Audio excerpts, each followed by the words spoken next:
नमस्कार, आप देख रहे हैं एबीपी गंगा। मैं हूं स्नेहलता और चलिए 70 का संग्राम शुरू करते हैं, जहां बीजेपी के राष्ट्रीय अध्यक्ष जेपी नड्डा देहरादून के दौरे पर रहे।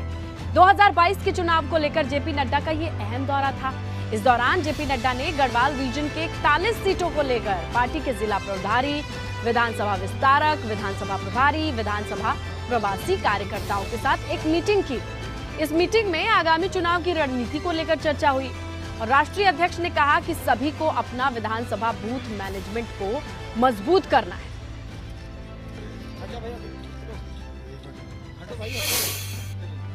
निश्चित रूप से यह माताओं के सेहत के लिए और बच्चों के लिए, जिसे हम कहते हैं स्वास्थ्य के जगत में, एक बहुत ही प्रगतिशील कदम है जो आदरणीय प्रधानमंत्री जी ने उठाया है।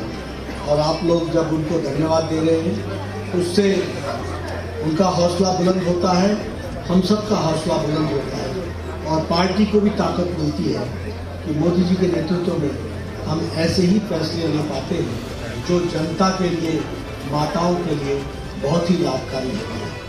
यह महिला सशक्तिकरण का भी एक बहुत बड़ा उपकरण है और इस महिला सशक्तिकरण के उपकरण में भी आप सब लोगों ने जो बढ़ चढ़ करके इसको एक तरीके से सराहा है, उससे भी हम सबका हौसला बढ़ता है। तो जेपी नड्डा ने अपने दौरे के दौरान गढ़वाल रीजन की 41 सीटों को लेकर मंथन किया है। नड्डा के दौरे से बीजेपी सरकार और संगठन के नेताओं में उत्साह है। विधानसभा स्तर पर काम करने वाले विधानसभा में पूर्णकालिक कार्यकर्ता, विस्तारक कार्यकर्ता, विधानसभा के प्रभारी, उनके सह प्रभारी और साथ में जो प्रवासी कार्यकर्ता है, उन सभी कार्यकर्ताओं के बीच में उन्होंने चूँकि सभी का मार्गदर्शन किया है, सीधे नीचे जाकर, बिल्कुल घर घर जाकर, लोगों के बीच में जाकर हमारे सभी कार्यकर्ता काम करेंगे। सभी को उनका मार्गदर्शन मिला है। जो हमारी विधानसभा के अंदर हमारा विस्तारक है, प्रवासी कार्यकर्ता है और हमारा प्रभारी है। इस तरह जो विधानसभा में 4-4, 5-5 प्रमुख कार्यकर्ता हैं, उनके साथ एक लंबी बैठक हुई है। एक जीत का मंत्र क्या हो सकता है, ये आदरणीय अध्यक्ष जी ने सभी को यानी एक प्रकार से उनकी बात भी सुनी है और उनको एक समाधान भी दिया है। वन मंत्री हरक सिंह रावत को सीएम पुष्कर सिंह धामी मनाने में कामयाब रहे। बीजेपी कह रही है कि अब सब कुछ ठीक ठाक है, मगर सियासी गलियारों में तो चर्चा है कि विवाद अभी भी पूरी तरीके से सुलझा नहीं है।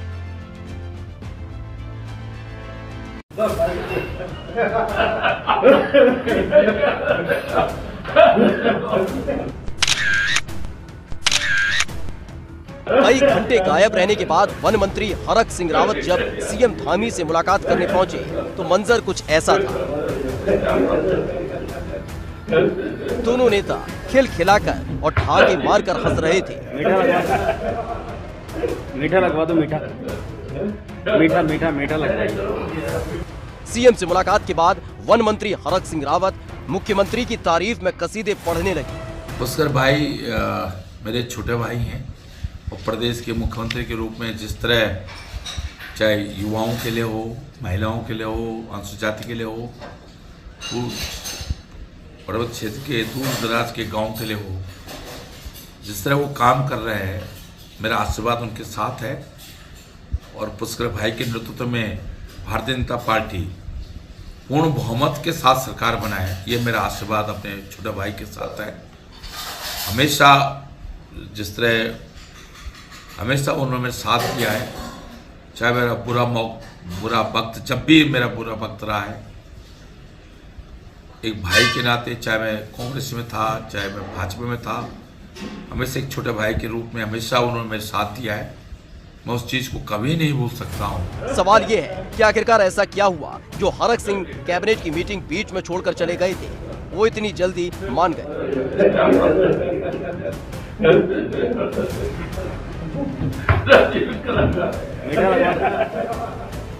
अब बड़ा सवाल ये है कि आखिरकार इस वीडियो के मायने क्या है। क्या हरक सिंह और भाजपा सरकार के बीच जो नाराजगी थी वो दूर हो गई है? हरक सिंह की आदत है कि वो कोई भी बात साफ साफ नहीं बोलते, मगर मुख्यमंत्री की तारीफ तो वो ऐसे कर रहे हैं जैसे कुछ हुआ ही ना हो।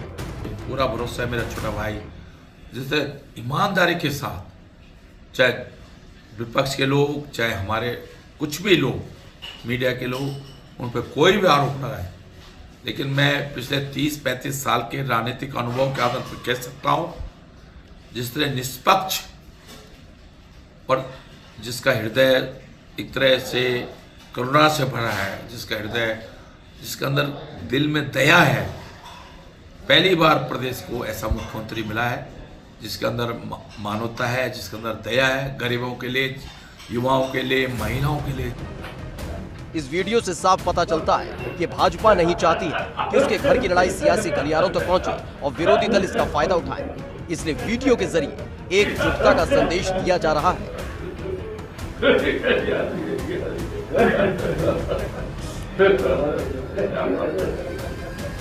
जानकार कह रहे हैं, हरक सिंह भाजपा संगठन और सरकार से बहुत नाराज थे।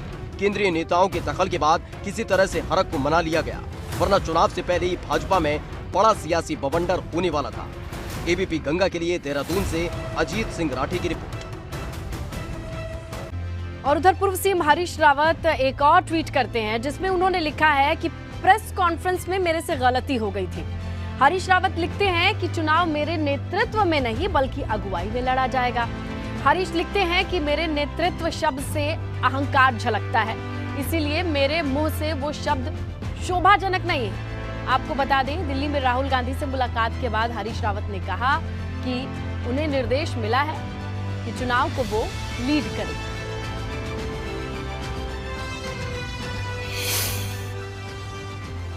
और पूर्व सीएम हरीश रावत रुड़की दौरे पर रहे। इस दौरान उन्होंने विराट सैनी सम्मेलन में शिरकत की। कार्यक्रम के दौरान पूर्व सीएम हरीश रावत बीजेपी सहित कई लोगों को कांग्रेस की सदस्यता भी दिलवाते हुए नजर आए।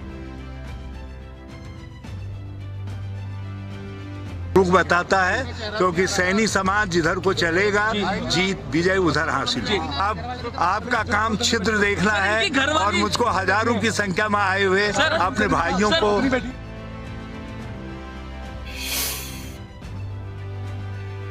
आम आदमी पार्टी के नेता इन दिनों सरकारी स्कूल में शिक्षा का स्तर जांचने के लिए दौरे पर हैं। इसी कड़ी में दिल्ली के विधायक आतिशी ने देहरादून में एक सरकारी स्कूल का निरीक्षण किया। इस दौरान उन्होंने स्कूल में पढ़ने वाले बच्चों से बातचीत भी की।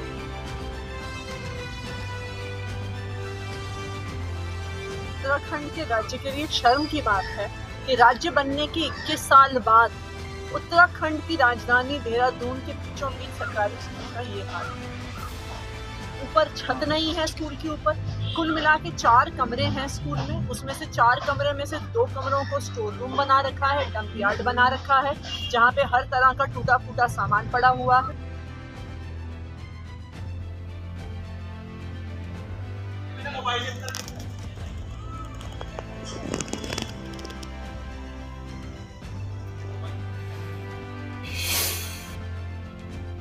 न्यू ईयर करीब आ गया है। इससे पहले ही सैलानियों के लिए उत्तराखंड से अच्छी खबर है।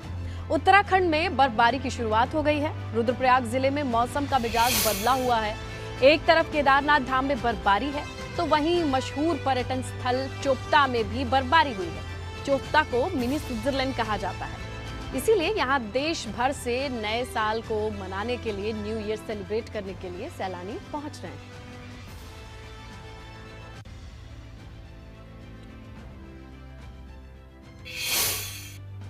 इसी बीच जोशीमठ से भी बड़ी खबर आपको बताएं कि मौसम का मिजाज बदल गया है। पर्यटन स्थल औली में बर्फबारी की शुरुआत हो चुकी है। न्यू ईयर से पहले बर्फबारी अच्छे संकेत है तमाम वहां के लोगों के लिए जिनकी आजीविका पर्यटन पर निर्भर करती है, क्योंकि न्यू ईयर से पहले ये बर्फबारी उनके लिए किसी सौगात से कम नहीं है।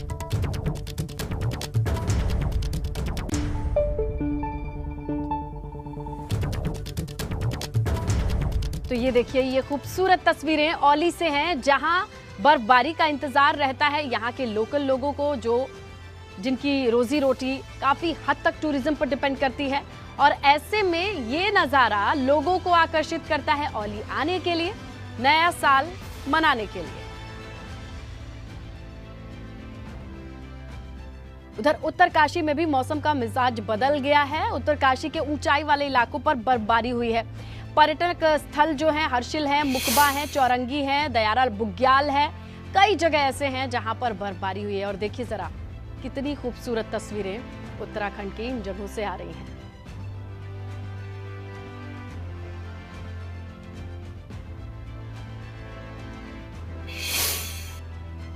और अल्मोड़ा की ज्योति भट्ट ने भरतनाट्यम में गोल्ड मेडल जीतकर अल्मोड़ा के साथ पूरे प्रदेश का नाम रोशन किया है। ज्योति भट्ट से बातचीत की है हमारे संवाददाता विवेक त्रिपाठी ने।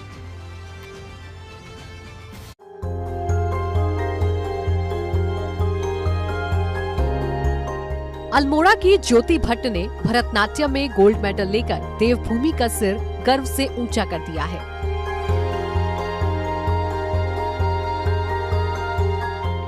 ज्योति भट्ट अल्मोड़ा की रहने वाली हैं। ज्योति भातखंडे संगीत संस्थान लखनऊ में पढ़ाई कर रही हैं। उन्होंने भरतनाट्यम नृत्य विभाग में सबसे ज्यादा अंक हासिल किए हैं, जिसके लिए ज्योति को राज्यपाल आनंदीबेन पटेल ने गोल्ड मेडल देकर सम्मानित किया है।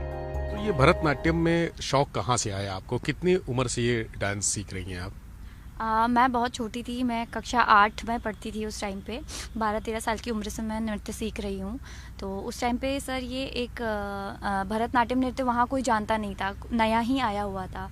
तो मैं गई वहाँ, मैंने खुद का अपना एडमिशन कराया। ऑल्दो मैं बहुत छोटी थी, बट मुझे वहाँ के सर लोगों ने काफ़ी हेल्प करी एडमिशन के लिए।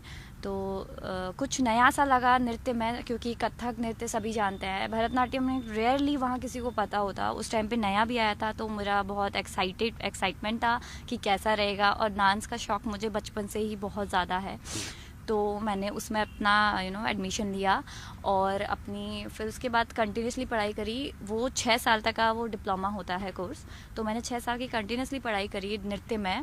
ऐसा नहीं है कि नृत्य में सिर्फ डांस ही आपको करना पड़ता है, आपको पूरी नॉलेज पूरी लेनी पड़ती है। लेकिन ज्योति की ये जर्नी काफी संघर्ष भरी रही है। ज्योति, ये बताइए कि इस लंबे सफर में क्या क्या परेशानियां आई, कैसे आपने इसको हासिल किया इतना बड़ा लक्ष्य? बहुत सारी मैंने प्रॉब्लम्स फेस करी हैं, बहुत टफ सिचुएशंस कह सकते हैं। जैसे कि मैं काम भी करती थी होटल में, और फिर मैं यहाँ अपना डांस क्लास भी जाती थी। तो मेरी टाइमिंग ऐसे रहती थी, जैसे मेरे सुबह 7 बजे मुझे शिफ्ट में रिपोर्ट करना होता था और 12-1 बजे तक मुझे वहाँ रहना होता था। आफ्टर दैट मैं अपना डांस क्लास जाती थी 1 से 6 बजे तक, 5 बजे तक। आफ्टर दैट मैं फिर दोबारा आके 6 बजे से अपनी शिफ्ट स्टार्ट करती थी रात के 11-12 बजे तक। तो रोज़ मेरा यही शेड्यूल रहता था, क्योंकि मुझे कुछ करना था। अब नो मैटर, और as a front office being a front office girl, I need to be I have to be stand. तो मेरी जॉब जो है स्टैंडिंग जॉब है, और बिल्कुल दौड़ना भागना काफ़ी कुछ रहता था, एक्टिव भी आपको रहना है। तो इतनी सारी चीज़ें हैं ज़िंदगी में, इतनी सारी चीज़ें मैंने फेस करी अभी तक इस जर्नी में। ज्योति भरतनाट्यम को अपने करियर के तौर पर अपनाना चाहती हैं। ज्योति को इस बात का भी मलाल है कि उत्तराखंड में उभरती प्रतिभाओं को बढ़ावा नहीं दिया जाता है। डांस को आप करियर के रूप में कैसे डिफाइन करेंगी और युवाओं के लिए क्या मैसेज देंगी? जी, करियर के लिए काफ़ी लोग सोचते हैं, अरे ये तो डांस करती है, क्या करियर बनाएगी। तो काफ़ी ये जो मेंटालिटी है, मैं लोगों को यहाँ पर बता देना चाहती हूँ, ऐसा नहीं है। किसी भी क्षेत्र में अगर आप जाएंगे तो आपको वहाँ पे हर तरीके की कठिनाइयों का सामना करना पड़ेगा, but the thing is that आप उस चीज़ को कितना इम्पोर्टेंट देते हैं और कितना सीरियस और डेडिकेशन आपके अंदर है। जितना डेडिकेशन आपको आपके लक्ष्य के प्रति होगा, वो लक्ष्य आपको उतनी ही जल्दी मिल जाएगा। तो नृत्य में ऐसा नहीं है कि करियर नहीं है। मैं भी नृत्य, अपना भारतीय शास्त्रीय नृत्य की विधा जो बहुत कम लोग परस्यू करते हैं, भरतनाट्यम में अपना करियर बनाना चाहती हूँ। ज्योति की इस कामयाबी से उनके परिवार के लोग भी बेहद खुश हैं।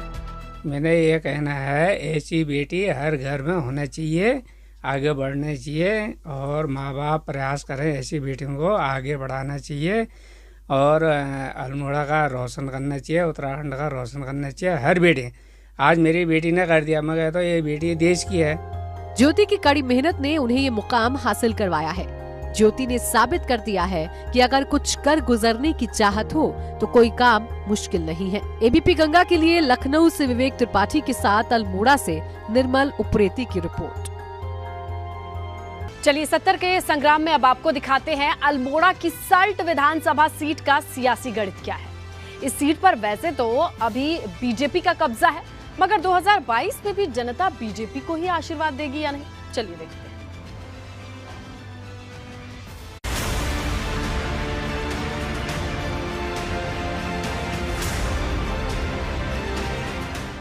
अल्मोड़ा जिले के सल्ट विधानसभा सीट पर फिलहाल भाजपा का कब्जा है और महेश जीना इस सीट से विधायक है। इस सीट पर 2002 में हुए पहले चुनाव में कांग्रेस के रंजीत सिंह की जीत हुई थी, जबकि 2007 के विधानसभा चुनाव में इस सीट पर कांग्रेस की जीत हुई। लेकिन 2017 के चुनाव में मोदी लहर के चलते भाजपा के सुरेंद्र सिंह जीना की जीत हुई। हालांकि विधायक सुरेंद्र जीना का निधन हो गया, जिसके बाद इसी साल अप्रैल महीने में इस सीट पर उपचुनाव कराए गए, जहां भाजपा की तरफ से महेश जीना मैदान में थे, तो वहीं कांग्रेस ने गंगा पंचोली को मैदान में उतारा था। महेश जीना ने गंगा पंचोली को शिकस्त दे दी। मेहरौली चित्तौड़खाल रोड का शुरुआत कराई, जो अभी बिल्कुल अंतिम छोर पे पहुंच चुका है। उसके बाद बुरांस पानी लखनखोट का पार्ट 1 का कार्य कराया, जो अब संपूर्ण हो चुका है, और पार्ट 2 का कार्य भी जो है लग चुका है। इसके अलावा अभी मैं लगातार पेयजल के उसमें भी प्रयासरत हूँ, जिसमें मेरी बदनगढ़ पेयजल योजना, मेरी झिमार पंपिंग योजना, मेरी तिमली चचोटी पेयजल योजना, मंगरूखाल पेयजल योजना, गढ़कोट पेयजल योजना। उपचुनाव में महेश जीना को सबसे ज्यादा फायदा सहानुभूति का हुआ। सुरेंद्र जीना के निधन के बाद उनके परिवार के साथ लोगों की सहानुभूति जुड़ी हुई थी, इसीलिए भाजपा को भी सहानुभूति और मैनेजमेंट के चलते जीत मिल पाई। मगर इस बार पहाड़ पर सियासी समीकरण बदले हुए हैं। कांग्रेस यहां पूरी ताकत के साथ मैदान में उतरी है, इसीलिए इस बार भाजपा की राह आसान नहीं होगी। एबीपी गंगा के लिए सल्ट से गोपाल बिष्ट की रिपोर्ट। सल्ट विधानसभा सीट से विधायक महेश जीना का दावा ये है कि उन्होंने अपने विधानसभा क्षेत्र में विकास के बहुत काम कराए हैं, मगर विपक्ष के नेता उनके दावों पर सवाल भी उठाते हैं। सालों में मैंने अभी देघाट के अस्पताल के अंदर 14.5 लाख रुपए मैंने अपनी निधि से दिए हैं। सालदे अस्पताल में मेरे द्वारा 6.5 लाख रुपए उसके सुधारीकरण के लिए दिए गए हैं, जिसमें से 24 लाख रुपए मेरे देवयान अस्पताल में दिए हैं और 18 लाख रुपए मछोड़ अस्पताल में दिए हैं। जब टेक्नीशियन ही नहीं होगा तो भैया मशीन का उद्घाटन करके क्या करना है। और उनने उस समय ये कहा कि हफ्ते में एक दिन आएगा, कि शुक्रवार को आएगा। माना किसी का हाथ शनिवार को टूट गया तो क्या वो शुक्रवार तक एक्सरे मशीन टेक्नीशियन के लिए रुका रहेगा? उसे तो बाहर ही जाना पड़ेगा ना। तो ये खाली एक ढकोसला ये लोग दिखाते हैं, लोगों के साथ छल करते हैं, धोखा करते हैं। प्रधानमंत्री मोदी के मन की बात कार्यक्रम को हल्द्वानी में बीजेपी महिला मोर्चा की कार्यकर्ताओं ने भी सुना। इस दौरान महिला मोर्चा के नेताओं ने कहा कि पीएम मोदी महिलाओं के लिए अच्छा काम कर रहे हैं। पीएम 30 दिसंबर को हल्द्वानी में जनसभा को संबोधित भी करने जा रहे हैं, जिसे लेकर महिला कार्यकर्ताओं में काफी उत्साह है। उन पहाड़ों तक जहाँ कोई पहुँचता नहीं था, मोदी जी वहाँ तक पहुँचे। ऐसा आपने पद्मश्री के सम्मानों में भी देखा होगा कि आज देश ने एक नई करवट ली है। जो लोग वाकई में समाज को सुधारने के लिए अपना सर्वस्व न्यौछावर कर रहे हैं, ये पद्मश्री अब उन 5 स्टार में बैठने वालों को ना जाके देश के उस आम व्यक्ति को जाता है। बीजेपी की विजय संकल्प यात्रा कर्णप्रयाग पहुंची। बीजेपी सांसद तीरथ सिंह रावत और कैबिनेट मंत्री धन सिंह रावत यात्रा में मौजूद रहे। विजय संकल्प यात्रा को लेकर बीजेपी कार्यकर्ताओं में उत्साह दिखाई दे रहा है। बीजेपी नेताओं का दावा है कि 2022 में भी बीजेपी की ही सरकार बनने जा रही है।